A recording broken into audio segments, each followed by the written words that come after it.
Imagine this. You wake up feeling unusually tired, not just a little weary, but profoundly, bone-deep exhausted. You brush it off. Must be my age, you think. Didn't sleep well. Or maybe it's a nagging ache in your shoulder, a bit of indigestion that just won't quit. You take an antacid, stretch it out, power through, because that's what you do. You're resilient. You've lived a life, faced challenges, you know your body. You know what a heart attack feels like, right? It's that sudden, crushing chest pain, the kind you see in movies. But what if the movie version is wrong? What if your body is sending you a signal, a critical warning, but it's speaking in a whisper instead of a shout? What if the most dangerous heart attack isn't the one you see coming, but the one you don't? Consider this stark reality. Hundreds of thousands of Americans experience heart attacks each year, and a significant portion of them, perhaps even half, aren't the dramatic events we picture. They're silent. They leave damage in their wake, damage that increases your risk of future, potentially fatal events. And yet, they go unnoticed at the time. This isn't just a statistic. The central question we must confront, the question that could change the trajectory of your health, is this. Are you mistaking a silent heart attack warning for a normal sign of aging? For decades, the image of a heart attack has been burned into our collective consciousness, the sudden, severe chest pain, often radiating down the arm. It's the standard depiction in television, in movies, even in public health campaigns of yesteryear. And it's not entirely wrong. That can be a heart attack, but focusing solely on that dramatic presentation creates a dangerous blind spot. This illusion of consensus, that a heart attack must feel like an elephant on your chest, is pervasive because it's the most acute, unmistakable symptom for some people. It's a clear signal, a medical emergency that sends most people straight to the hospital. It fits neatly into a dramatic narrative. We grew up with this image. We've seen it portrayed again and again. We've heard stories from friends or family that fit this mold. This is the story we know, the story we believe.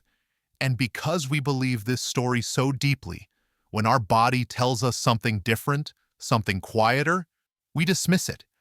We compare our experience to the accepted narrative, and if it doesn't match, we tell ourselves, it's not that. We tell ourselves it's just heartburn. We tell ourselves it's just a pulled muscle. We tell ourselves we're just getting older. We tell ourselves it's nothing serious.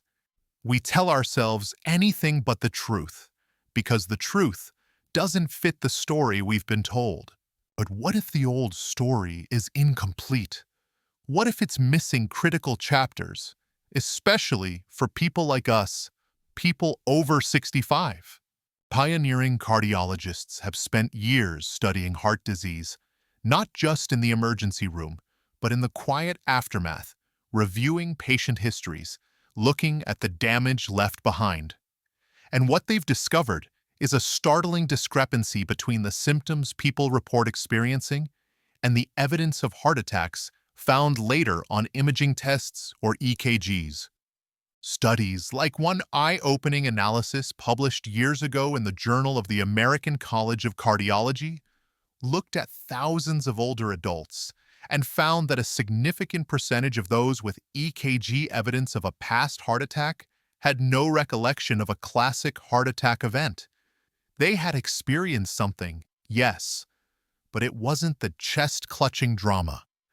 It was something else entirely. More recent research, including studies cited by the American Heart Association, confirms this. Silent heart attacks are common, making up a substantial portion of all heart attacks.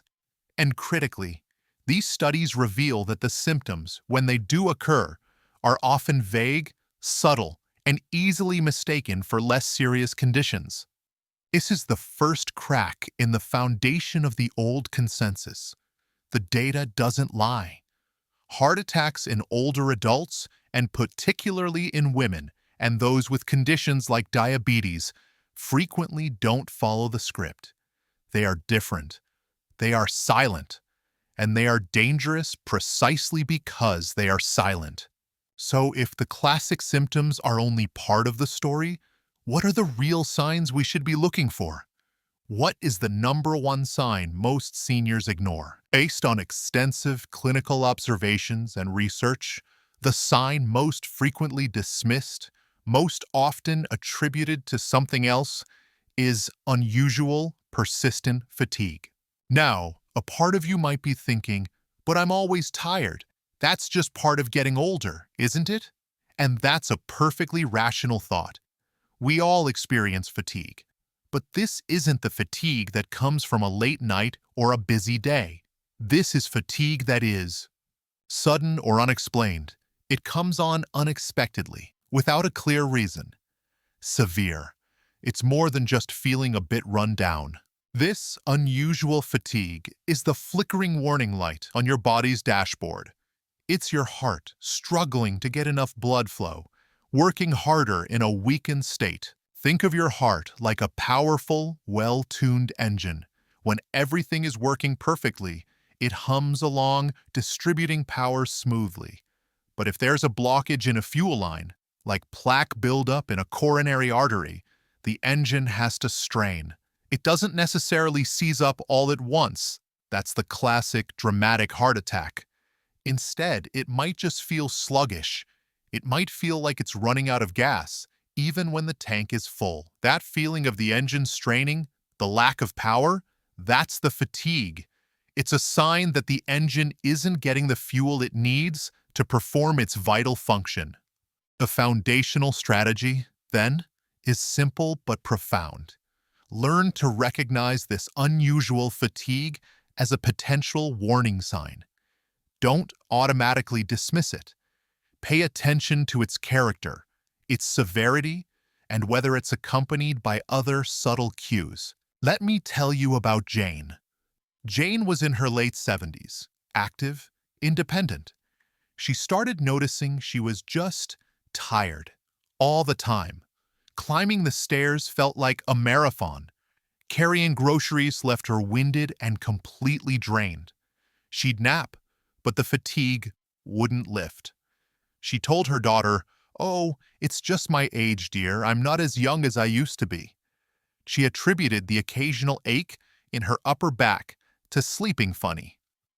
The mild indigestion must have been something she ate. Jane was skeptical that these vague symptoms could be anything serious. She didn't have chest pain. She didn't have the Hollywood heart attack. So she didn't want to bother her doctor. But her daughter, who had heard about silent heart attack symptoms, gently urged her to get checked out. Jane reluctantly agreed. She mentioned the fatigue, the backache, the indigestion, almost apologetically, framing them as minor complaints. Her doctor, a seasoned clinician, listened carefully. Recognizing the pattern of atypical symptoms in an older patient, particularly a woman, he ordered an EKG and some blood tests. The EKG showed changes indicative of a recent heart attack. Further tests confirmed it. Jane had experienced a silent heart attack. The fatigue, the backache, the indigestion, they weren't just signs of aging. They were her heart crying out for help, speaking in a language she hadn't been taught to understand. Jane's story is not unique. It's a story that plays out in doctors' offices every day. It highlights the critical importance of recognizing these subtle signals and seeking medical attention, even when the symptoms don't fit the classic mold. Recognizing the signs, especially that insidious fatigue, is the crucial first step. But awareness is amplified by action. The second core strategy is understanding and actively managing your personal risk factors. This isn't just about preventing a first heart attack. Think of risk factors as the conditions that make your body's engine more vulnerable to fuel line blockages and strain. Age is a factor, yes, particularly over 65, But there are many factors within your control, or that can be managed with medical support. High blood pressure, high cholesterol, diabetes, excess weight, a sedentary lifestyle, smoking. These aren't just abstract medical terms. Managing these factors doesn't just reduce your risk of a silent heart attack. How do you implement this? First, know your numbers. Get regular checkups to monitor your blood pressure, cholesterol, and blood sugar. Second, make lifestyle adjustments. Even small changes can have a big impact. Incorporate more movement into your day. Choose heart-healthy foods. If you smoke, seek support to quit. Third, work with your doctor. If you have conditions like high blood pressure or diabetes, managing them effectively with medication and lifestyle is paramount. People with diabetes, in particular, are more prone to silent heart attacks because nerve damage can blunt pain signals. Combining symptom awareness with proactive risk factor management creates a powerful synergy.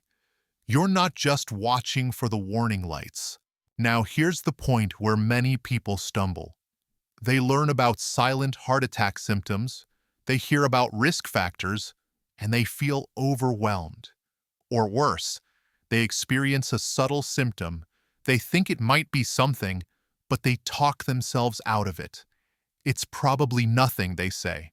I don't want to be a hypochondriac, or the doctor will just tell me I'm old. This is the common pitfall, the hesitation to seek medical attention for symptoms that don't scream emergency.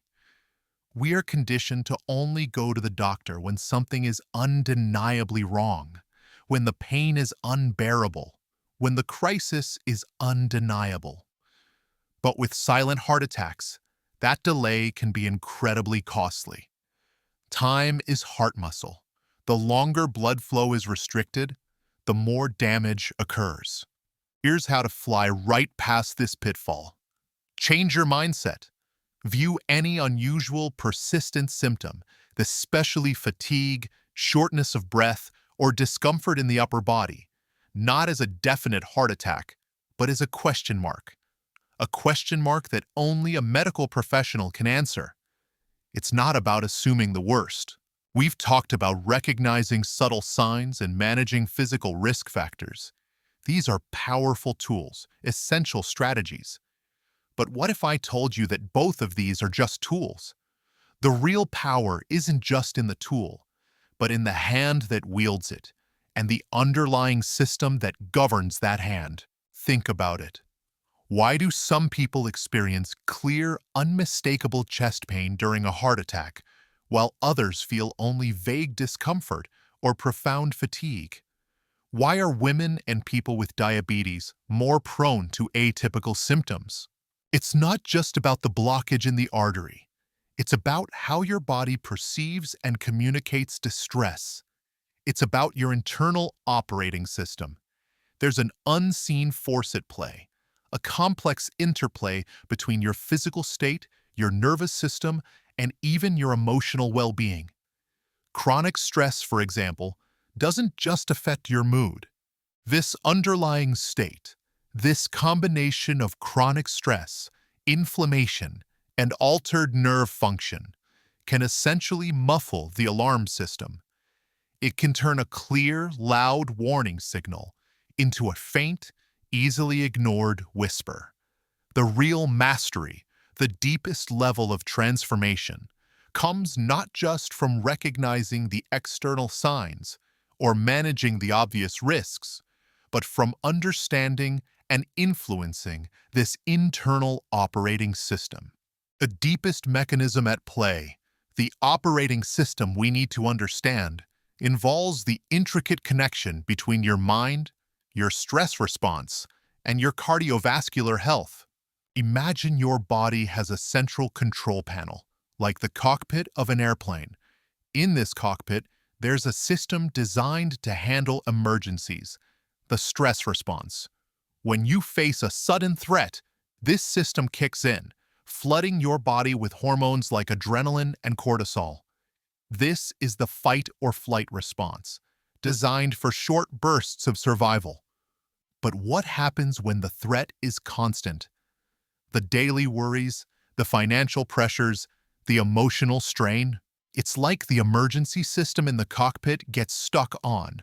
The alarms aren't screaming crash, but a low-level warning light is always flashing. This chronic activation of the stress response keeps your body in a state of low-grade alert. This constant state of alert, this chronic stress, fuels inflammation throughout your body, including in your arteries. It can affect blood pressure, blood sugar, and cholesterol levels. And critically, it can influence how your brain interprets signals from your body, potentially dampening the perception of pain or causing it to manifest in unusual ways, like fatigue or digestive issues. Unlocking the master control means learning to regulate this stress response, to turn off that constantly flashing warning light in the cockpit. It means actively engaging in practices that calm the nervous system and reduce chronic inflammation. This isn't just about feeling more relaxed. Techniques like mindfulness, deep breathing exercises, meditation, gentle yoga, spending time in nature, or engaging in hobbies you love aren't just feel-good activities. They are tools to reset your internal operating system, to lower the volume on the chronic stress alarm, and to allow your body to communicate more effectively. This is Pillar 3, mastering your internal state through stress management and mindfulness. It's the deepest level of intervention, addressing the unseen forces that can make heart attacks silent and dangerous. When you begin to master this internal control, when you learn to regulate your stress response and become more attuned to your body's subtle signals, a remarkable cascade effect occurs. It starts with a heightened awareness. You become more sensitive to that unusual fatigue, that nagging ache, that unexplained shortness of breath. You no longer automatically dismiss them. You listen. You ask questions, but the benefits extend far beyond just recognizing potential heart symptoms. When you reduce chronic stress and inflammation, your overall health improves. Your blood pressure may decrease. Your sleep quality may improve. Your energy levels, ironically, may increase. The healthy kind of energy, not the strained fatigue of an overworked heart. Your mood lifts. Your relationships may even benefit as you become more present and less reactive. Think of it like clearing the static on a radio channel. When the static is gone, the broadcast comes in crystal clear. By addressing the underlying static of chronic stress and inflammation, you allow your body's vital communication signals to come through clearly. This transformation isn't just about avoiding a silent heart attack. We began by questioning the familiar, often misleading image of a heart attack. We've journeyed through the subtle, easily ignored signs, particularly unusual fatigue, that are so common in older adults. We've explored the critical importance of managing physical risk factors, and we've delved into the unseen forces of chronic stress and inflammation that can silence the body's alarms. Now, let's bring it all together and answer our central question. Are you mistaking a silent heart attack warning for a normal sign of aging? The answer, for far too many seniors, is a heartbreaking yes. The number one sign most seniors ignore is that persistent, unusual fatigue, often accompanied by other subtle symptoms like shortness of breath, indigestion, or vague upper body discomfort. These are not just signs of getting older. We've learned that recognizing these signs, Pillar 1, managing your risk factors, Pillar 2, and mastering your internal state through stress management, Pillar 3, are the keys to protecting yourself. These pillars work in concert, creating a shield of awareness and resilience. And if we distill this entire journey, this new understanding, into one single, unforgettable truth, it is this: listen to your body's whispers. so you never have to hear it scream. That is the keystone principle. Your body is always communicating. The signals may be subtle, they may be atypical, but they are there. Learn to listen. Learn to trust your intuition when something feels off. Don't dismiss the whispers. Knowledge is powerful, but only action creates change. Let's translate this understanding into immediate, tangible steps you can take in the next 72 hours to ignite your journey towards greater heart health awareness. A1. Start a simple body awareness journal. For just a few minutes today, pay attention to how you feel. Note your energy levels. Are you unusually tired? Do you have any unexplained aches or discomfort? Don't judge, just observe and record. This builds your sensitivity to your body's baseline and any deviations. Day 2. Take one small step to learn about your personal risk factors. If you know your blood pressure or cholesterol numbers, review them. If you don't, make a note to ask your doctor at your next visit. If you have diabetes, reflect on how well it's managed. Choose one risk factor and simply acknowledge its presence in your life. Day 3. Schedule a non-urgent appointment with your primary care physician. Call their office. Explain you'd like to discuss your heart health, your risk factors, and any subtle symptoms or fatigue you've been experiencing. This isn't an emergency call. These 3 simple actions, taken over the next 72 hours, will shift you from passive awareness to active engagement in your heart health. They are the ignition sequence for a new, more informed chapter in your life. The path ahead involves continued awareness, consistent self-care, and open communication with your healthcare team. It is a path towards greater confidence, knowing that you are attuned to your body's signals and proactive in protecting your most vital organ. Your legacy is not just the years you live, but the quality of those years. The energy you bring to your relationships, the vitality you have to pursue your passions. By prioritizing your heart health, by listening to its whispers, you're not just extending your life. Consider this as you move forward. What is one small way you will commit to listening to your body's whispers this week? Thank you for joining us on this crucial exploration. Stay informed, stay empowered, and listen to your heart.